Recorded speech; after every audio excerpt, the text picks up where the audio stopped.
Bonsoir et merci d'être avec nous sur Journal de guerre. Au 395e jour de la guerre, voici ce qu'il fallait retenir de la journée à 19 h, heure de Beyrouth.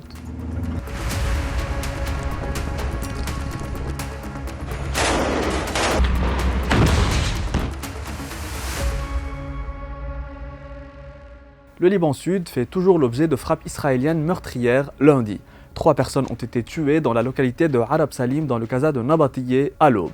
3 autres personnes sont mortes dans un raid sur Tefehta. Des images diffusées sur les réseaux sociaux lundi montrent l'explosion simultanée de plusieurs bâtiments dans le village de Maïs el-Jabal au Liban Sud. Dans le Kaza de Tyr, les raids ont notamment visé Zibqin et la zone entre Yarin et Jebbain où des nuages de fumée se sont dégagés de la zone ciblée. L'armée israélienne a dit avoir éliminé Abu Ali Rida, un commandant du Hezbollah dans la région de Brachit au Liban Sud, sans toutefois donner de date de l'opération.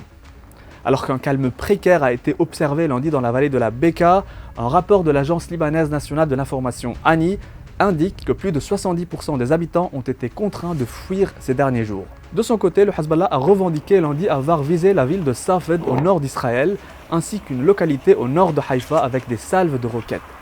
Il a lancé une autre salve de 30 roquettes sur la Galilée occidentale. Le ministère libanais de la Santé a recensé dimanche soir un bilan de 2986 tués et 13 402 blessés depuis le début de la guerre.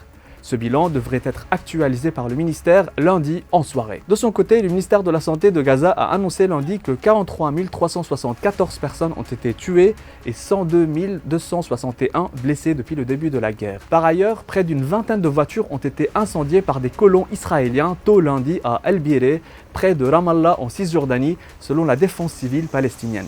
La police israélienne et le Shin Bet, les services de renseignement intérieur, ont déclaré avoir ouvert une enquête. En lien avec la guerre, une frappe aérienne a visé la zone de Saïd Zainab à Damas. Israël a pris pour cible une ferme du Hezbollah et des gardiens de la révolution à Damas, a rapporté l'Observatoire syrien des droits de l'homme. Selon l'OSDH, 2 personnes ont été tuées et 4 autres blessées dans cette frappe. Sur le plan diplomatique, le ministère iranien des Affaires étrangères a dénoncé lundi la présence déstabilisatrice des États-Unis au Moyen-Orient après l'annonce par Washington du déploiement dans la région du bombardier stratégique B-52 pour défendre l'État hébreu. Israël a informé officiellement l'ONU lundi de l'interdiction de l'UNRWA dans la bande enclavée.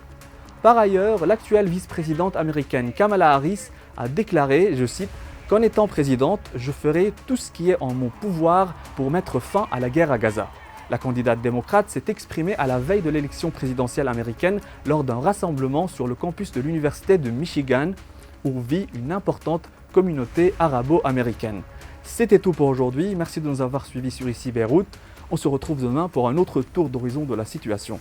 D'ici là, vous pouvez suivre toute l'actualité concernant cette guerre sur notre site web www.icibeyrouth.com et sur tous les réseaux sociaux.